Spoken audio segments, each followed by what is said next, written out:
Concern জানিয়েছিলাম যে শিক্ষার্থীবৃন্দের যে ভোটার লিস্ট সেটি ওয়েবসাইটে এমনভাবে পাবলিক করা হয়েছে যে কেউ দেখতে পারে।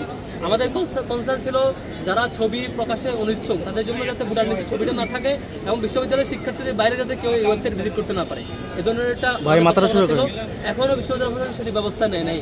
এরকম সামগ্রিক অনেকগুলো কনসার্ন আমাদের ছিল। এক পাতি কাজ আজকেও বিশ্ববিদ্যালয়ের ভিসি স্যারের একটা বক্তব্য আপনারা দেখেছেন, উনি নাকি চাপ ফিল করছেন। আমরা এটা শঙ্কিত আসলে বিশ্ববিদ্যালয়ের প্রশাসনের সকল স্টেক হোল্ডারের দিক থেকে শিক্ষক সুলভ এবং প্রশাসনের যে সঠিক রেসপন্স থাকা দরকার সেটি আমরা লক্ষ্য করছিলাম। আরেকের সাথে আমাদের ব্যাপারে মিথ্যা প্রপাগান্ডা প্রচারণা চালানো হচ্ছে। তবে আমাদের দিক থেকে আমাদের স্ট্যান্ড হচ্ছে, আমরা লক্ষ্য করছি কেউ কেন অপরকে ভোট দেবে না এ প্রচারণায় ব্যস্ত।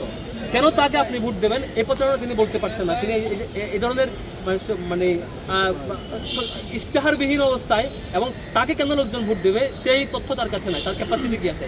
তিনি সারাদিন ব্যস্ত থাকেন। এমন অসংখ্য প্রার্থীকে দেখেছি যে আমাদের অন্য একজন প্রার্থীকে মেনশন করে বলা হচ্ছে এই প্রার্থীকে কেন ভোট দেবে না সেই ক্যাম্পেইন করছে, যেটি সুস্পষ্ট নির্বাচনী আচরণবিধি লঙ্ঘন। একটি দলের একজন প্রতিনিধি তিনি একটি সম্পাদক পোস্ট সিলেকশন করছেন, ঠিক তার বিপরীতে একজন সম্পাদককে কেন ভোট দেওয়া হবে না সেই ক্যাম্পেইনে তিনি জড়িত হচ্ছেন।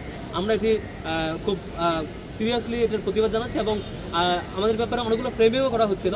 আশা করি সব কিছু মারিয়ে আমরা আমাদের যে কাজ শিক্ষার্থীদের যে রেসপন্স সেটি কন্টিনিউ থাকবে।